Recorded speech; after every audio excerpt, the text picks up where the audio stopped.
We are going to be watching Deadly's new video, which I think he only just put out, and it's called My Blunt and Honest Take on Escape from Tarkov. And I am kind of curious to hear Deadly's thoughts and opinions on it. So Deadly, in my opinion, is and always will be one of like the founding fathers of this game. Deadly has been around as long as I can remember. He's always made great content about the game, and he's always given great feedback about the game. And I'm very curious to hear what his thoughts are on the current state of the wipe. My thoughts on the current state of the wipe right now is that there's not a lot of cheaters anymore. There's still handfuls of them, you know, here and there, like there always will be. Long matching times to get into dead raids. On most maps, like some maps are like basically empty all the time. I will say one other thing, the desync and shit at the moment is really not that great.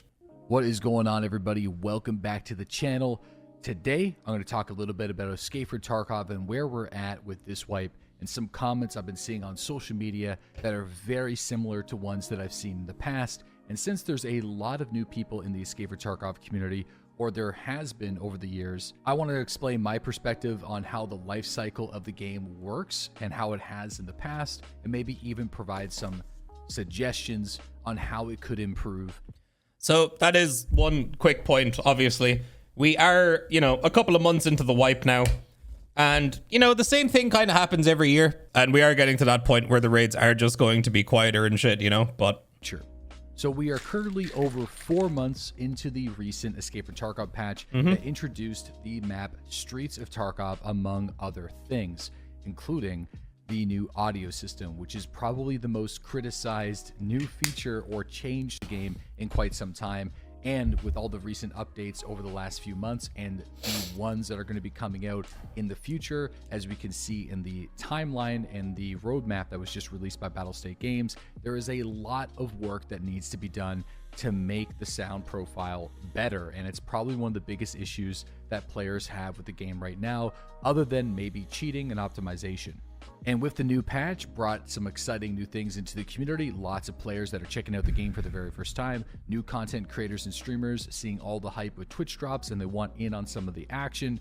Lots of growth on different YouTube channels and Twitch streams. And everybody is in a relatively optimistic mood about the future of the game because everything is super exciting. The devs are listening to the community in terms of changing recoil on certain weapons.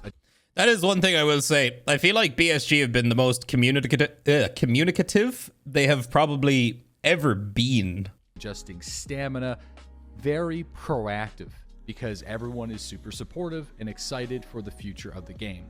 And then magically, whenever the optimism and the honeymoon phase fades away, the true colors of the patch shows itself in terms of the optimization of Streets of Tarkov, the cheating issues being a massive problem, the audio that isn't really up to snuff, and so many other issues on top of multiple PR flubs from the development team themselves, not necessarily doing the correct thing to appeal to the community, and also some false bans as well on top of that.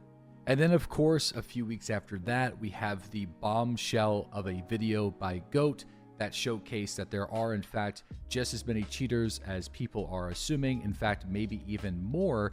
So a couple of points here. I will say the audio this wipe damn near made the game unplayable for a while. That was brutal. We also had that period of like 2-3 weeks where we had invisible players in like every single raid we played, which absolutely sucked. That was miserable. This whole GOAT video thing, I'm still in the camp of I don't understand what was so revolutionary about that guy's video. I don't mean any hate towards the guy. I don't even know the dude. I don't understand why people needed a video like that to know how bad the cheating situation was in the game. Maybe it's just because it's not obvious to people who don't have a lot of time in the game when they get killed by cheaters. But I don't know. I guess people needed a video to truly see how bad the actual cheating situation was. I sometimes when that video comes up, I feel like I'm the only one who knew there was cheaters in the game. And that Battlestate Games may not be doing enough about it, and that encouraged the developers to not only acknowledge the video but then showcase how many people that are actually being banned and implement a system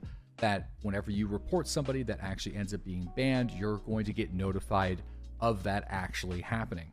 And although at the very beginning, whenever the video was released, I wasn't overly optimistic about the success that it might have or the impact, I was proven to be wrong, and it obviously encouraged the developers to speak out about this and address some of these concerns. So at the end of the day, it had a positive impact. And as everything calms down, the wipe cycle levels out, the viewership numbers on Twitch and YouTube go back to normal, people are back to complaining about the game being dead, exposing all of its issues, talking on social media on how does this keep happening?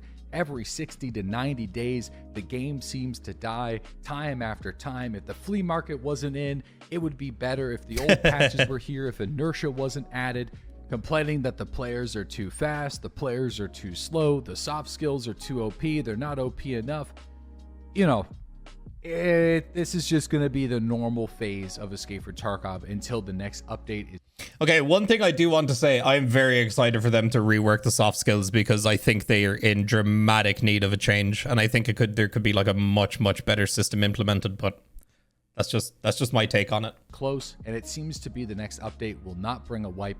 That's just from my perspective, and it's going to be a while until we get anything significant in terms of content. With this wipe, I decided to make my primary focus unlocking Lightkeeper, which is the new in-game trader that you can't trade with yet, which is kind of funny. You can accept missions, but he doesn't actually have anything to offer other than giving you military technology whenever you complete some of the missions.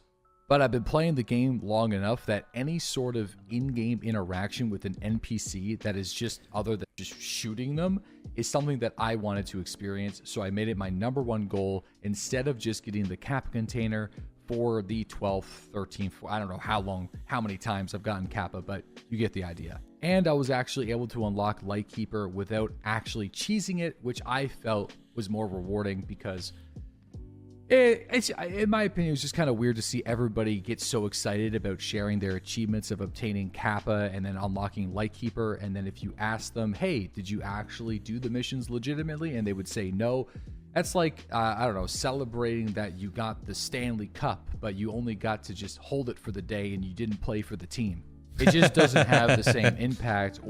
Yeah, I'll kind of agree on that. Like, to be fair, I've cheesed quests in this game. This wipe, I cheesed capturing outposts on Shoreline. Pretty sure I did the rest of it legit. And I just didn't really like the idea of camping a certain spot for like multiple days to get one part of a quest done that I knew was going to take me forever, because nobody ever really goes to the pier. Or satisfaction, at least to me personally. I guess others would disagree. But there is that thing about content creation. Whenever there's a brand new wipe, everybody is scurrying and running and rushing down the new content as quick as possible to upload the fastest YouTube video, the first person to unlock something. And funny enough, unintentionally, I was one of those people. So this wipe, I was actually, to my knowledge, the first person to cross the bridge onto Lightkeeper's Island and press the button. The only thing is, I didn't have the recorder. I didn't have the transcoder. So I hit the big red button and nothing happened. So great. I win the big prize of being the first loser, I guess. But anyway, here's the deal. Dude, I remember that. It took Deadly days to get that done, dude. If it wasn't already apparent, this game has a problem where it has a 90 to 120 day life cycle at its best, and then player numbers taper off quite significantly. Actually, you can make the argument that after the first 30 to 45 days, there's probably less than half of the player population that is still sticking with it.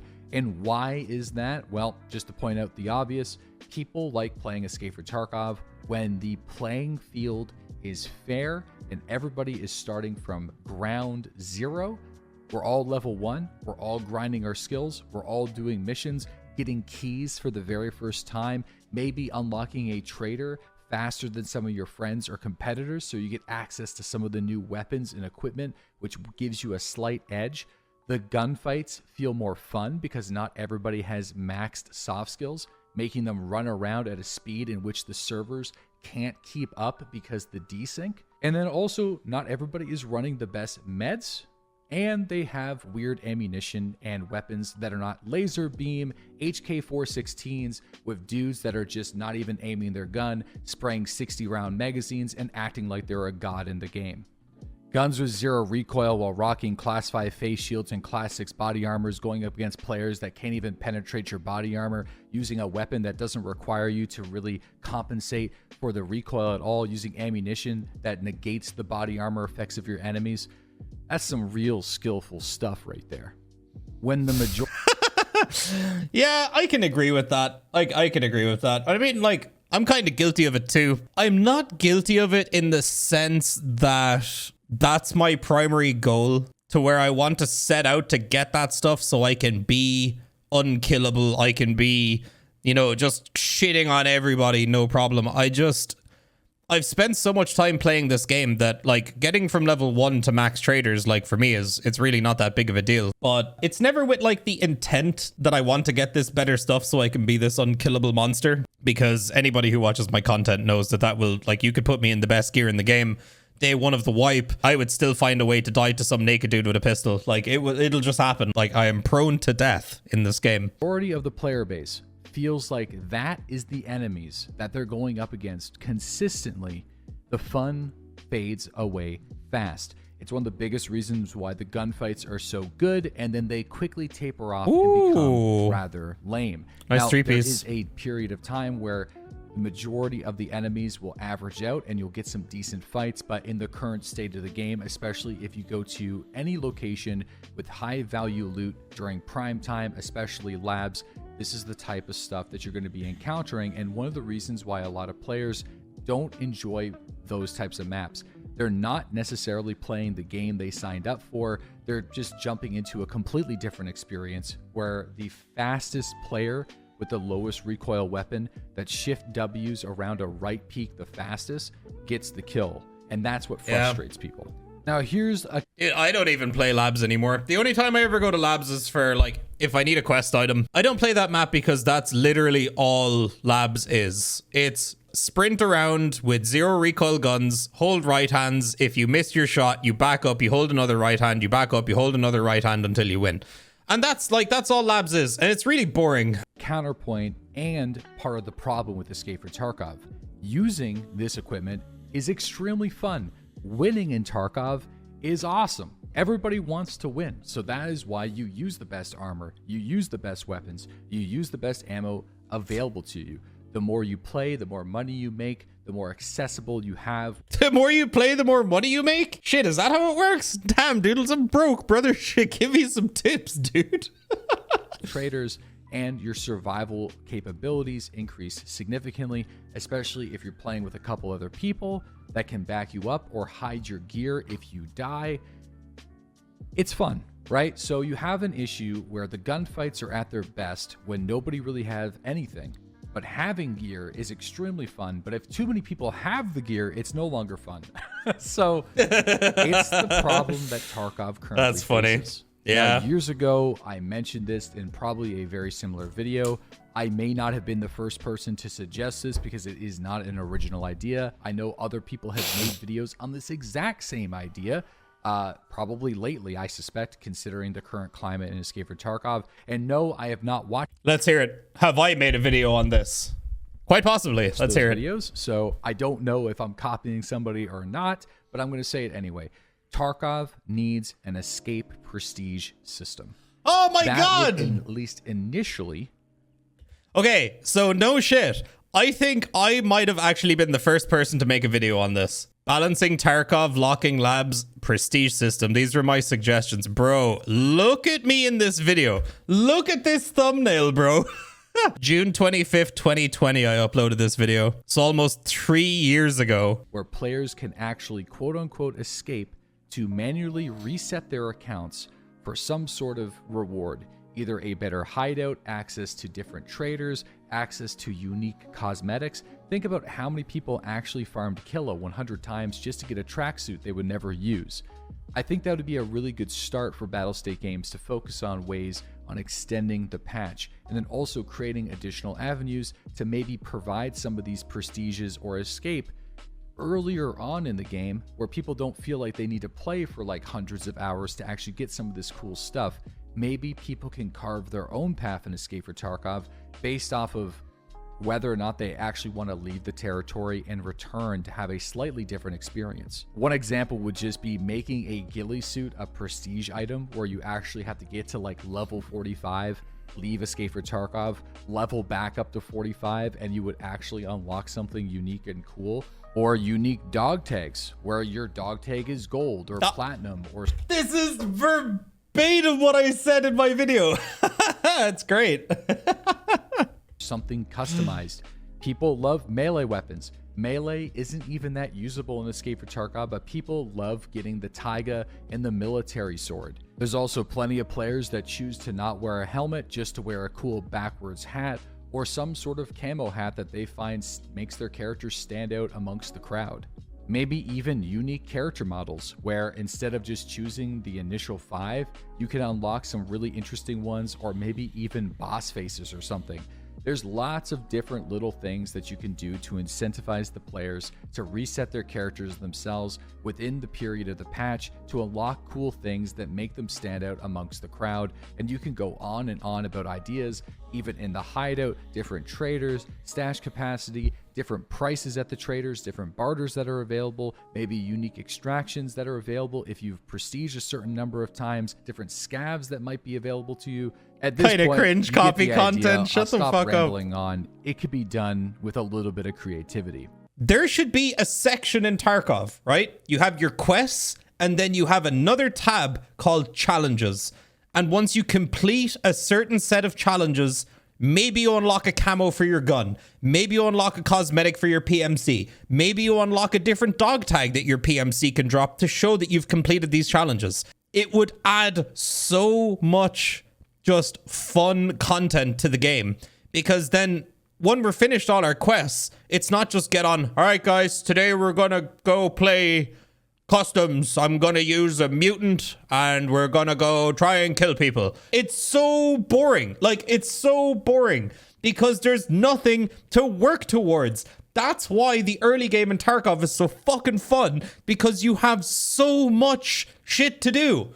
You grind through your quests, you unlock your traders, you get that dopamine of, yes, I just got skier level 3. Now I have all this crap. Now I can use this to do gunsmith part 79,000. Doing challenges to get stuff. Like, quests are kind of like challenges. You go in, you do a certain thing, you get out, you get a reward. Like, that's a challenge. And that's why, as the wipe goes on, I get less and less interested in the game, because I've less and less to do, because there's nothing to do. And then some people will just say, oh, well then why are you rushing through all the content, Mr. Streamer? I don't think I did. I gave this wipe, what, 4 months? Maybe just under 4 months to get my Kappa container? You know, I'm almost finished with my Lightkeeper stuff now. However many months in. Like, dude, it's not like I rushed all the content in like 3 weeks. Because if I rushed through all the content, which I could have gotten my Kappa 10 times faster than I gotten it. But if I did that, I would have had the I'm Super Giga board months ago rather than now. Maybe it's like, once you complete all the challenges, here you go. Here's your diamond studded dog tag. That's not even worth more than a regular dog tag, but it's like, yes, I did all the challenges. I got my dog tag. And there's one thing as well that many other people have been expressing. This isn't my original idea. In fact, this is something I've changed my mind on. If you go back and watch videos 4 or 5 years ago, you will probably hear me say the complete opposite of what I'm about to say right now. Strength and endurance suck. Those skills alone affect the game more than I think we're willing to admit. I agree. Especially whenever the netcode on the servers has a very difficult time keeping up with the speed in which players move, specifically around right peak corners and even left shift Ws. I agree. It is part of the reason why fights feel so much more fun in the beginning of a wipe. Oh, also, sorry, Deadly's what he was saying here about the soft skills. I do agree, man. The soft skills in this game are very overpowered. They're very strong. There should be a way for your PMC to move a bit faster. But I think for the time being, I don't think the game can keep up with the pace that like high soft skill players can move at. And that's why you get more egregious examples of desync. Also, yeah, perception. I mean, perception's been on my list of shit that just shouldn't be in the game for as long as the skill has been in the game. There should be absolutely no skill in this game that can affect how far and how well you can hear things. And feel more lame at the end of the wipe. Players are moving far too quickly, And then also the loot that they're currently wearing and the loot that they're carrying has basically no effect because the soft skills are too high level. And the developers themselves reduce the amount of effects that these body armors have on the characters because people were kind of complaining. But I think if you have the armors and the backpacks and the gear where they are right now, where the effect on the ergonomics has been reduced, but you have the soft skills no longer contribute to the movement speed of the character and leave that up to the gear that they wear, their current health, and the stimulants that they use in the game. And hey, the more that you level up strength, sure, you can carry more gear, but I think it can't be crazy because somebody that's got a massive attack 2 backpack that is chock full of heavy pieces of equipment, even if they're a higher level player, they should have their movement speed reduced because they're being exceptionally greedy. Or having to use the mule stim and the stimulants that cost money that's going to tap into some of their profits by being so greedy, running so much heavy equipment. One of my least favorite things in Tarkov is in the early game. Let's say like the first week of the wipe, before everybody gets access to mule stims that completely negate any kind of effect that being overweight would cause. Because as soon as you hit a mule and an SJ6, you're good. The most frustrating thing for me in the early game is like, if I go in and I fight like a group and I kill like 3 dudes, it is more worthwhile for me to just leave their gear behind than try and take their gear out of the raid, because I'll be walking it. I'll be moving like a snail. That's just taking one gun and maybe taking one dude's body armor. It feels really bad because it almost feels like you're being punished for PvPing in a PvP based game. It's like, hey, I won the fight. Now I want to get out with this gear, but I can't even take like one dude's body armor and one dude's gun without being super overweight. And I hope that maybe something is done about that at some point in the future, but that's just one little pet peeve I have. Are pretty decent at money sinks. So if you have players that are more reliant on stimulants and less on their soft skills, it might actually make things a little bit better on the market too. But I'm about to hit the 15-minute mark, and this is where this rambling video ends. I do love a bit of doodles to start my day. Yeah, I pretty much agree with everything he has to say on that. But yeah, good video. Good video, as per usual.